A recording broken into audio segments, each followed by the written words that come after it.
Hi, ഞാൻ ബിസിഎജി love lashes makeup studio Kothamangalam. Upcoming ബ്രൈഡ്സിൽ ആർക്കെങ്കിലും പിമ്പിൾസ് വന്ന മാർക്കുകളോ അതുപോലെ തന്നെ ഓയിലി സ്കിന്നുള്ള ആരെങ്കിലും ഉണ്ടെങ്കിൽ അവർക്ക് വേണ്ടിയിട്ടുള്ള ഒരു വീഡിയോസ് ആണ്. അവർക്ക് വേണ്ടി മാത്രമല്ല കേട്ടോ, ബാക്കി ആർക്കും പിമ്പിൾസ് ഉള്ളവരും ഓയിലി സ്കിന്നുള്ള ആർക്ക് വേണ്ടിയിട്ടുള്ള ഒരു വീഡിയോ ആണിത്.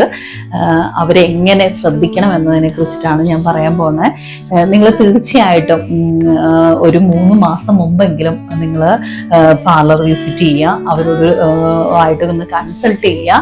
അവർക്ക് എന്തെങ്കിലും ഒരു ട്രീറ്റ്മെന്റ് ആവശ്യമുണ്ടെങ്കിൽ ട്രീറ്റ്മെന്റ് ചെയ്യുക. അല്ലെങ്കിൽ ജസ്റ്റ് ഒരു ക്ലീനപ്പിൽ ചിലപ്പോൾ അതൊന്ന് കുറച്ച് നമുക്ക് മേക്കപ്പ് ചെയ്യുമ്പോൾ നല്ല ഈവൺ ആയിട്ട് നമുക്ക് മേക്കപ്പ് ചെയ്തെടുക്കാൻ സാധിക്കും. അതായത് നാച്ചുറൽ പോലെ തോന്നുന്ന രീതിയിൽ നമുക്ക് മേക്കപ്പ് ചെയ്യാൻ ഒരു ചെറിയ കാര്യങ്ങളിലൂടെ നമുക്ക് ചെയ്തെടുക്കാൻ സാധിക്കും.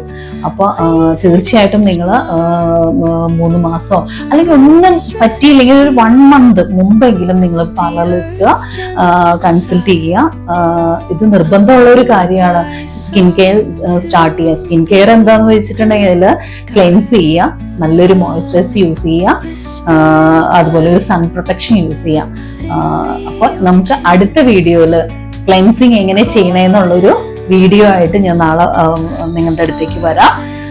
അപ്പോൾ എല്ലാവരും ഇത് കാണാൻ കാത്തിരിക്കുക. Thank you.